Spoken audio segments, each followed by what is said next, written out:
What's up everyone, welcome back to a brand new video. On the last part, we saw the arrival of a brand new villain, one that none of the Saiyans expected to even be involved. Cooler finally showed up, going after the Saiyans ready to kill them.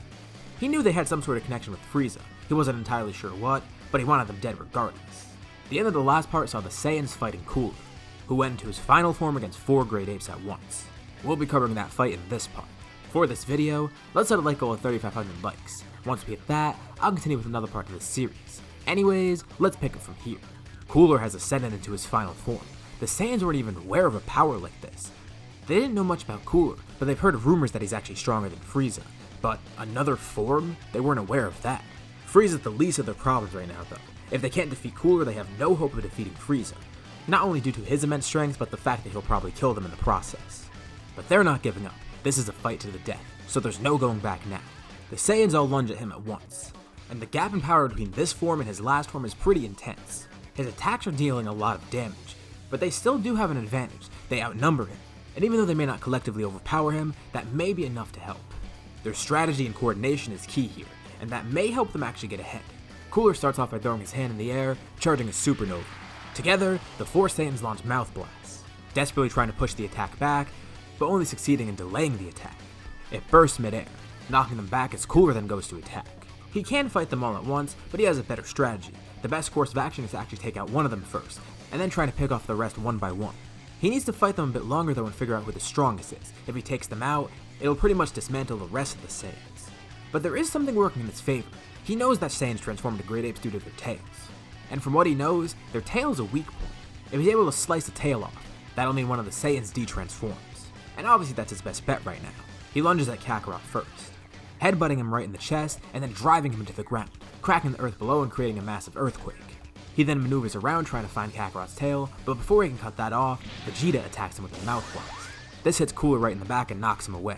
He was caught off guard, but he's still relatively uninjured, as he jumps up and then attacks Vegeta. From each of his sides he's then attacked by Nappa and Raditz, and he simply sticks out both of his hands launching blasts at both of them to knock them away. From what he can gather, Vegeta's also pretty strong too. He's another good potential target. As he flies towards Vegeta, he charges a blast in his hand behind him, flinging his hand forward as the blast explodes right in Vegeta's face, as Cooler then rockets around behind him, going right for the tail and ripping it off. Vegeta shouts in pain, realizing what happened, getting smaller and smaller as he goes back into his normal state. Cooler then floats above him with a single finger out, ready to kill him with a single blast. But a giant fist then comes in and hits Cooler, as a punch from Raditz flings him into Kakarot. Kakarot catches Cooler and tries to hold him in both of his hands, and Cooler is about to escape, but before he does, Kakarot hits him point blank with a powerful mouth blast, lifting his knee up and hitting Cooler into the sky. Cooler actually took some nice damage from that, but just like the Saiyans, he's not giving up yet either. He clearly has the advantage now. They're down by 1 great ape. Although, he could make this fight much easier. He does admit though, he is having a bit of fun, but with what Kakarot just did, that kinda did annoy him, so he might want to go the fast route instead. He charges up another blast quickly, aiming it at Kakarot. He launches a massive sphere of ki as Kakarot tries to hold it back, as Cooler whizzes around behind him and tries to hit him in the back with another strong attack. Raditz and Nappa aren't able to make it in time, but Raditz is able to do something. He tackles Kakarot and gets him out of the way, taking Cooler's attack head on. And with Kakarot knocked out of the way, the attack that he was trying to hold off then flies towards Cooler, exploding midair and doing some more damage. But now there's an issue. Raditz just took this massive attack from Cooler and is in pretty bad shape. But then he remembers, the moon. Quickly Cooler lifts a finger up, launching a single blast at the moon that blows it into pieces. And just like that, the rest of the Saiyans transform back into their normal state, no longer having the power of a great ape. Raditz is on the ground bleeding out, while the other 3 are injured but still relatively okay. Because of how big they were all pretty spread out, and they all fly towards Cooler to group back together. But as they get there they see, Cooler floats over Raditz, and without hesitation, he launches a single blast that puts him down, getting the first kill of the battle against him. Cooler chuckles to himself as he sees the other Saiyans appear. That's 1 monkey down, 3 to go. He can't help but feel he's doing Frieza's job for him though, but he'll come for Frieza afterwards anyways. Frieza was taking so long to do this regardless. It's probably better if he's the one to do it, not to mention faster. Although, his little brother was a little bit stupid to try and even consider hiring these monkeys. Not that it matters though, they're all woefully outmatched. Seeing and hearing this, it finally hits Kakarot. He has been having his doubts for a while obviously, but this really helps confirm it all, not just what Cooler's saying but what he's seeing right in front of him. Actions do speak louder than words after all. He finally realizes now, it truly was all a lie. He was being deceived all along, literally his entire life. He was raised this way, raised to simply just be Frieza's pawn, and for what? Frieza was probably going to kill him afterwards anyways, after he got rid of all these other Saiyans. For over 2 decades he was with the wrong side, and he never even knew it. He didn't even doubt it until it was way too late. I mean, why else would Cooler do this? He's similar to Frieza after all, and what he said? The Saiyans were just viewed as disposable soldiers. No, not even. They were viewed as less than that. And all that time, Raditz was trying to protect Kakarot, get him to freedom, and getting Kakarot to join the right side. Cooler's laughter stops. He decides who he's going to kill next. Vegeta and Nappa go to attack him, but they're still outmatched. Their punches do absolutely nothing, and Cooler just flings them aside without any effort. Bits of the destroyed moon rain down on the planet, creating a destructive meteor shower. The side of the planet that they're on slowly turns into a hellscape, fitting for the battle. But after flinging Nappa and Vegeta aside, Cooler then sees Kakarot. He's just standing there, in the midst of thought. Well, he may as well be the next one to go. Cooler will put him out of his misery. Sticking a finger out, he charges a beam. But suddenly he feels a forceful gust of wind, even enough to shield his eyes. It's coming from Kakarot. He's powering up, it seems? Vegeta and Nappa watch on too, amazed. Why is his power going so high? His hair stands up briefly, and then a flash of golden light appears. From the mix of negative emotions he's feeling right now, Kakarot has transformed into a Super Saiyan. Not even aware of what he just did, there's just one thing on his mind. He wants to kill Cooler. Cooler's not sure what happened, but he doesn't care. He launches the beam at Kakarot, but it simply bounces off. He's completely unfazed by the attack. The Saiyan turns around, glaring at Cooler. He then disappears from sight as Cooler is then kicked from behind. How did he move so fast? But then it hits Cooler. No! This isn't any mere transformation. This is the Super Saiyan of legend. But this Saiyan? This low-class warrior is a Super Saiyan? Cooler collects his thoughts, but he's then hit by another attack, as Kakarot begins fighting him one-on-one. Vegeta and Nappa aren't really sure what to think of this either, but they decide to join in. His strength is insane though, and he actually is doing something to hold off Cooler. His attacks, they're somewhat effective. Defensively, he seems pretty solid too. Under the meteor shower of the destroyed moon, Cooler and Kakarot clash, with Vegeta and Nappa providing support from the ground, trying to keep up and follow the fight. Of course, Kakarot does enjoy a good fight, but he's more focused on ending this quickly. He wants Cooler gone as quick as possible. It's their only chance of getting out of here alive, and his chance at avenging Raditz.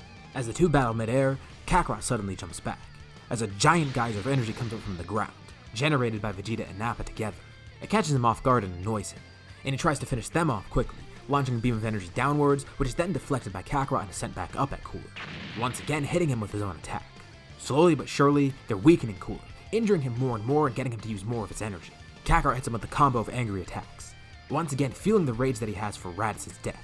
He doesn't even stop for a second. Cooler is continuously hit by punches and kicks, and then driven into a cliff nearby where Kakarot continues attacking. Vegeta and Nappa jump up alongside him and watch. Kakarot finds one attack fitting in this situation, the one he's going to use to finish off Cooler. In both of his hands he charges purple energy.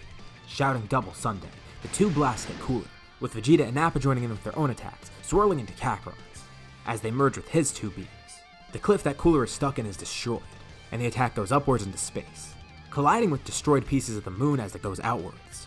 They keep on firing for a couple more seconds, stopping once they finally feel no resistance. The attack completely destroyed Cooler's body, and now they finally defeated him. It's incredible that they were able to do this, and incredible that Kakarot got that power. But what is it? He powers down back into his base, and without a doubt in his mind, he knows it's the Super Saiyan that Vegeta was mentioning to him. And just like he realized before with what Frieza wanted, he now realizes another thing.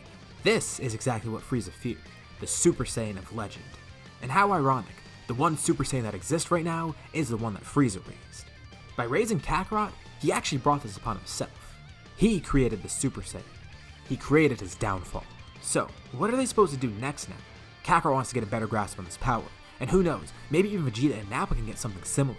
But more importantly, he has two things on his mind right now. For one, he apologizes to Vegeta and Nappa. He should have seen this a while ago. He shouldn't have hesitated to join them. And it was so obvious too, but he was blinded by Frieza's influence. But now he learned the hard way and he knows for sure. Vegeta accepts it, knowing the type of influence that Frieza holds and knowing the situation Kakarot was in. Nappa also acknowledges this too. He wishes they found Kakarot earlier and were able to get him to join. Nappa helped raise Vegeta and Raditz after all. But it seems Bardock had other ideas when sending away Kakarot. He knew he might have been at risk. And while he did have good intentions in mind, it inadvertently sent him to Frieza. But the important thing is he's here now with the Saiyans, just like Bardock would have wanted.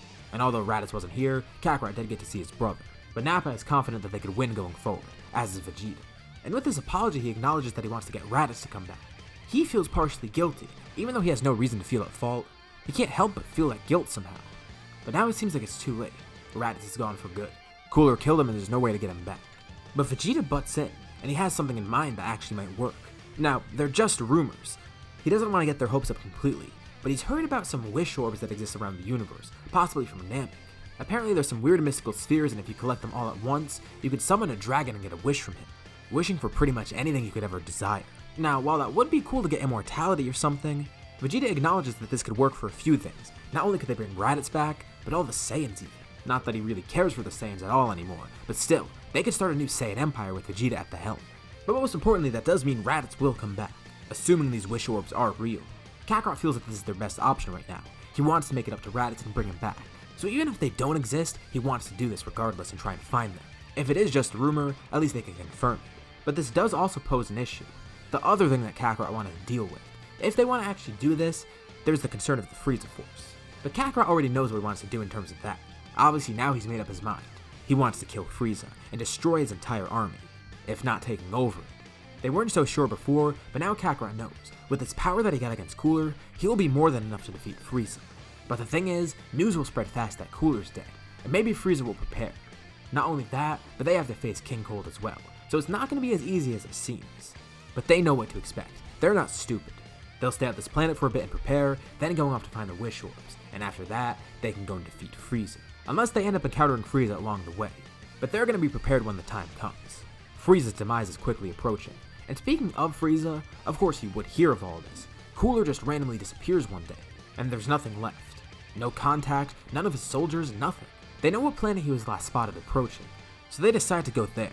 When they arrive, they see the scarred planet, some remaining chunks of a broken moon float in space. Frieza's soldiers descend on the planet and begin scouting it. One side actually seems okay. Although this planet is completely barren, the other side seems to be destroyed. Not only because chunks of the destroyed moon raining down upon it, but they see some damage that was clearly caused by fighters. It's not just simply craters caused by meteors. Entire forests are leveled. There's damage on the side of mountains and hills, divots that seem to have been created by beam attacks. The soldiers get back to Frieza with some reports. They found remains of Cooler's armored squadron. It seems that they all died and were incinerated by some attacks from fighters. And on the other side of the planet, they found blood that belonged to both Cooler and other Saiyans. Just like Frieza suspected, Kakarot joined up with the other Saiyans and fought Cooler. But while they were looking around, they also saw a massive pool of blood where one of the Saiyans apparently was. It must have been one that Cooler killed, and his DNA is identified as Raditz. So from what Frieza's hearing, 3 of the monkeys are still alive, but 1 is dead, and Cooler's armored squadron is completely gone. And in terms of Cooler himself, there's no remains of him to be found. They can't determine if he's actually dead or not, and it seems unlikely that he would be dead. But he at least was injured. So, all in all, this is still kind of a win for Frieza. Cooler's squadron is dealt with, one of the Saiyans is dead, and Cooler himself has a challenge. But Frieza still can't help but feel uneasy. He knows that one thing remains true. Kakarot might still come after him. He must know by now that Frieza's working against his best interests. He doesn't know what happened on this planet or what led up to it, but he knows that Kakarot's an enemy now.